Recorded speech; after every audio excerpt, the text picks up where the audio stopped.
Well, hello everybody. It's breaking news. I'm up late doing laundry. I want to do this live. Lots going on.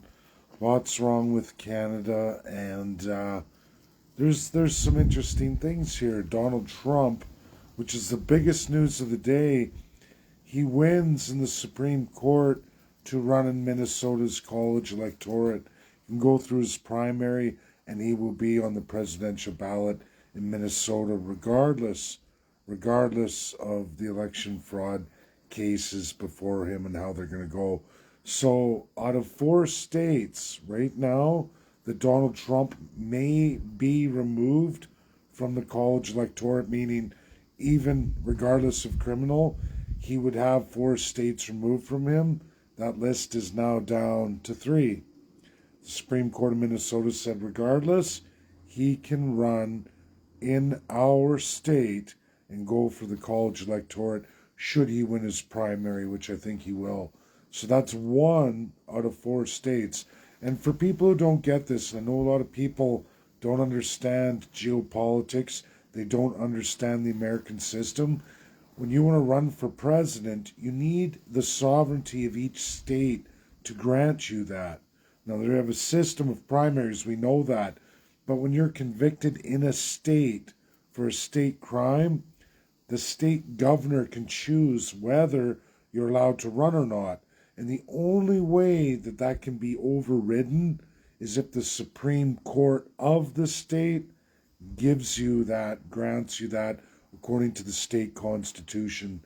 In the case of Minnesota, folks, regardless of what happens to Donald Trump, he will be able, even if he was behind bars, so to speak, in the upcoming election, if he was, I don't think he will be, but the point is having that removed from you as a presidential hopeful, it's like saying, oh, I'm only going to get to run in 46 states out of 50. Right now, for sure, he can run in 47 states. 47. That's what today's breaking news with Donald Trump is. So people understand that. He's gaining. He gained massive, winning the state of Minnesota legally to be able to run regardless of criminal transgressions, perceived or convicted of. He's going to be able to run. Number two is major news as well, too. Very disturbing in Canada. And this is all parties, all partisan. And whether you like unions or not is not the issue here. There is the Federal Employees of Canada. It's a major union. They represent massive folks across many aisles, including military, police, many government organizations. And that union president spoke out against Israel. In fact, he spoke out for many years against the crown, the established fascism that has taken over through Zionists in Israel. And I can tell you, when I went to the state of Texas, folks, I went to the state of Texas to meet the world's greatest legal minds. I had a private session, just a handful of us. The smartest man from Kosovo, absolutely the entire Israeli delegations. These are people from Israel who are the smartest Jews in law, the smartest, bar none, worldwide. And they came all the way to Texas in a delegation. I actually went out with them for an entire evening. The administrator that came along with them, she came up to me, she looked at what I had done in my life and why I'm there, and said, we'd really like you to come out, we'd like to talk to you. And there was a bunch of economics too. I never published any of this. And the biggest fear then, and this is going back some time, long before Israel and Palestine, was that they said the radical extremists that are taking over in Israel, this new government, is terrible, it's evil, it's wrong. That's from the greatest legal minds currently registered in all of Israel. All of Israel, 9 million people.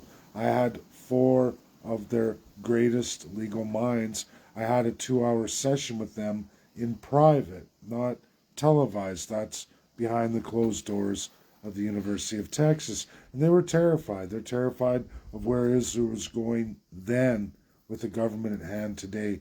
Now, again, whether you like the president of the federal employees or not, that union, or you believe in that what they're saying, the reality is he spoke out against anti-Semitism, against the Middle Easterners of Palestine by the Israelis.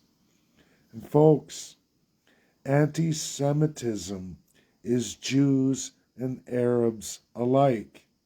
That is in Canadian Oxford. That's in Oxford, UK.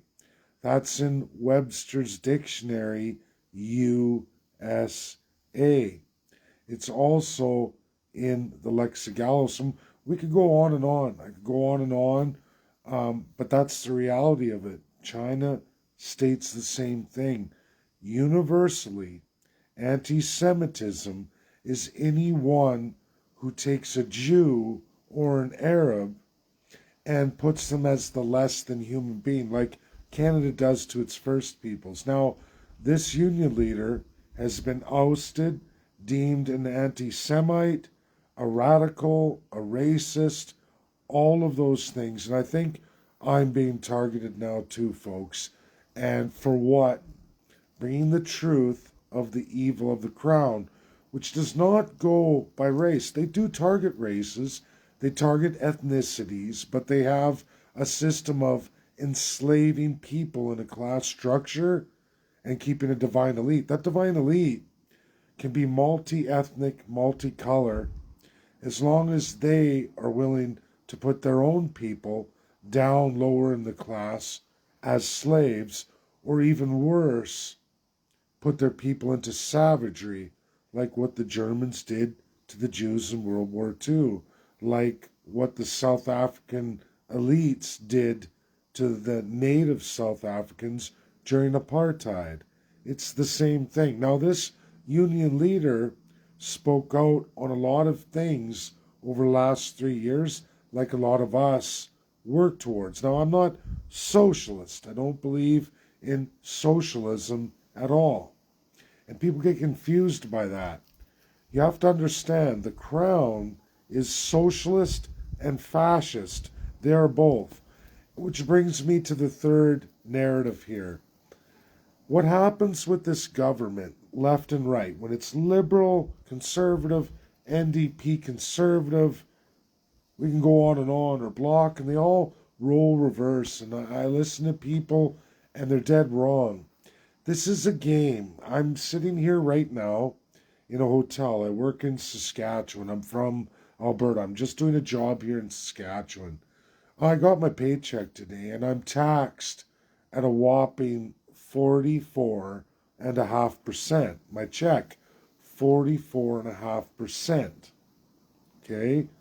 Now, folks, Alberta, at the equivalent in the same monetary, is sitting for me at 42%. I moved up to 44.5% while I work in Saskatchewan.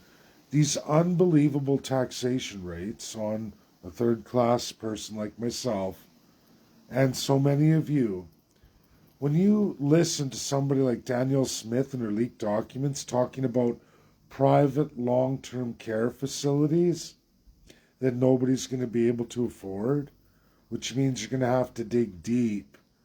Not only are we looking at facing guaranteed basic income, but now, like, folks, 42% I pay in combined income taxes in the province of Alberta.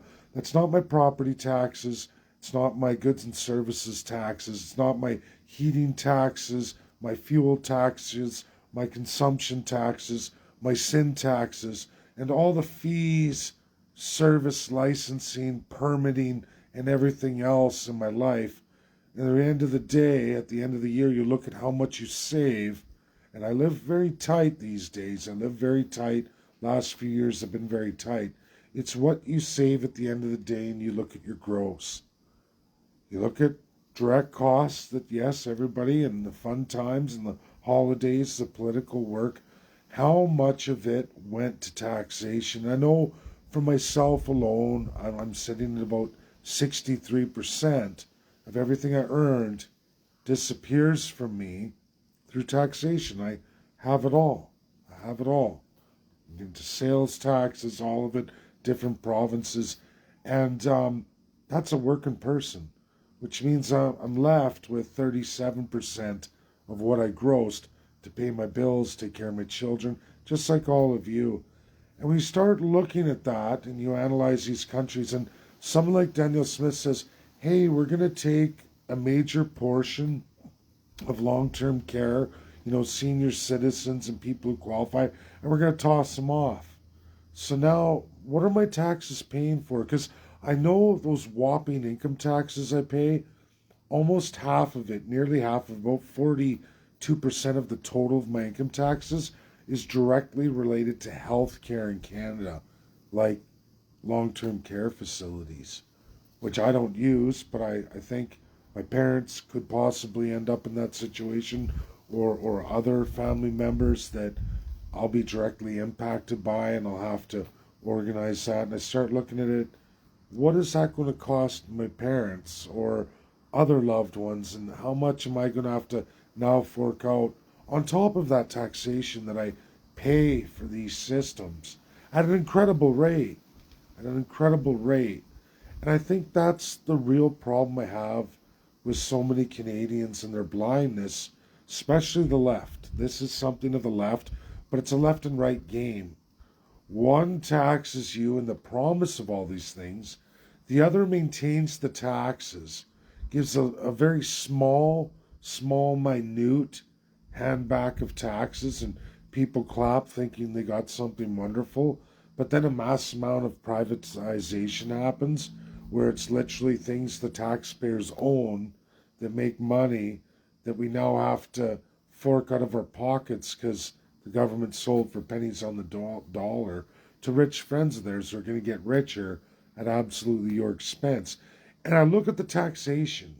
I look at it and I say, have my taxes ever gone down in my entire working life? Liberal, conservative, NDP, other parties at the provincial level that name themselves a spin-off but are in fact absolutely directly linked to those parties. Have they ever created a cheaper environment for myself and my family? The answer is no. They pass the puck in this left-right narrative, laughing all the way to the bank. They all get deadly rich, and they screw all of us. So hard, so very hard.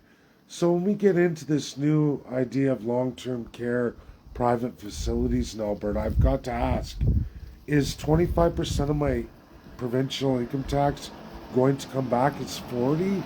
Shouldn't 40% of my provincial income taxes? It was a flat rate of 10% in Alberta for the longest time. Then Rachel Notley upped it for an excuse of great health care. And now Daniel Smith's going to privatize all that again.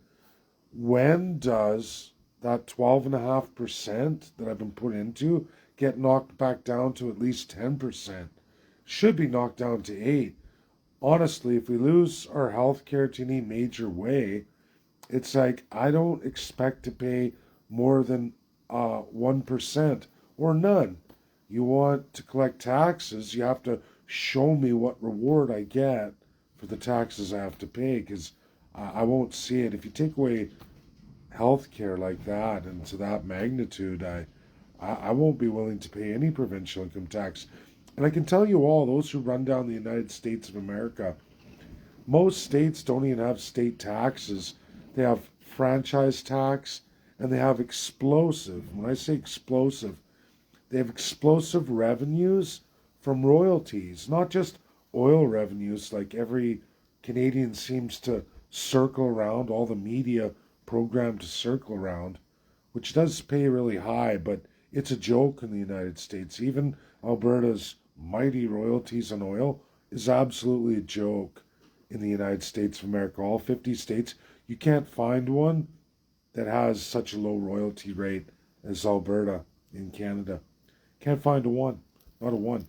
And in fact, beyond those royalties, it gets major. When you look at gold, diamonds, intellectual property, there's like literally, I think, about 520 different royalty schedules for all kinds of resources generated in the United States of America. But for some reason in Canada, maybe it's because we're all subjects or defined as savages, we get literally no royalties for so many things. In fact, all the exploitation, again, I'm going to say this, by the numbers, by world economics, that everybody agrees with, all of the exploitation of South Africa during apartheid has now literally disappeared, and they're doing very well. They're growing all the time. Their GDP is growing, their economy is growing.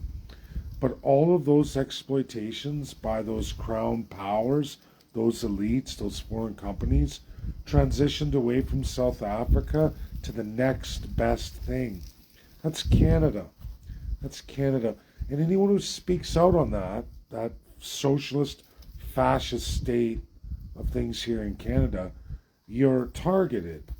You can't get union people, you can't get native chiefs, you can't get government officials, because it's fit in or F off.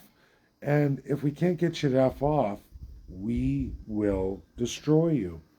And I think my time online is probably coming to an end too. I've made many videos. None of it I would ever take away. I'm definitely respected in the highest academic communities in the world. I'm just completely hated in my own country. And I think that time, that very private time with Israel's greatest legal minds, just last year, or this year, but early this year, spring, that time I'll treasure for the rest of my life, because I saw the truth, I lived the truth, I experienced that at the top levels of the greatest minds of Israel. They know the truth, they speak the truth. We had a great session there. And what's sad is so many people will never know that, never experience it. And I don't know what's going to happen to me. I think that this is the time coming soon, very soon for me, where I will be absolutely silenced in Canada. And if you can't be silenced, you'll be criminalized. If you can't be criminalized, well, you go from there. And I think that's coming. I think after what I've seen today, the writing's on the wall. You speak out too much, and they'll destroy you. That's my video. Share, share, share. Get it out there. I don't know how long until I won't be able to do anymore. Bye now.